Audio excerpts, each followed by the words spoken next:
மாநில அரசு ஆகியவை தீவிரமாக சிந்திக்க வேண்டும். ரம்மி போன்ற விளையாட்டுகளை தடை செய்ய வேண்டும் என்று கோருகிற அதே வேளையில் சமூக வலைத்தளங்களில் பரவுகிற ஆபாச வலைத்தளங்களில் விளம்பரங்கள் போன்றவற்றை தடை செய்ய வேண்டும். அந்த வலைத்தளங்களை முற்றாக பயன்படுத்தாத அளவுக்கு ஒரு கட்டுக்குள்ளே கொண்டு வர வேண்டும்.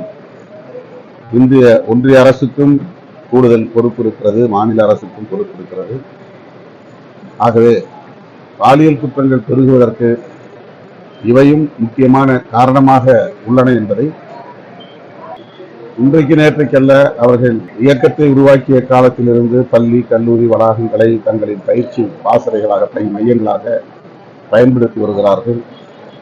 நான் சென்னையில விடுதியில் தங்கியிருந்த போதே ஒரு கல்லூரி மாணவனாக என்னுடைய அறைக்கே வந்து RSS தொண்டர்கள் மாணவர்களை அழைக்க வந்த நிலையில் என்னையும் பயிற்சிக்கு வாருங்கள் என்று அழைத்திருக்கிறார்கள். அது எனக்கே அந்த அனுபவம் ஏற்பட்டிருக்கிறது. ஷாகா பயிற்சி பள்ளி வளாகங்களில் அதிகாலை வேளையிலே நடத்துவது அவர்களின் வாழ்க்கை. அது இன்றும் தொடர்கிறது.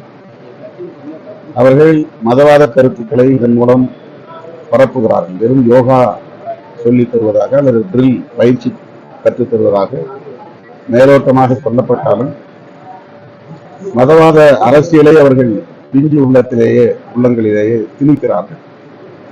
ஆட்சியாளர்கள், அரசு அதிகாரிகள் இவற்றை கருத்தில் கொண்டு பள்ளி கல்லூரி மாணவர்களிடையே பரவக்கூடிய மதவாத அரசியலை தடுப்பதற்குரிய நடவடிக்கைகளை மேற்கொள்ள வேண்டும்.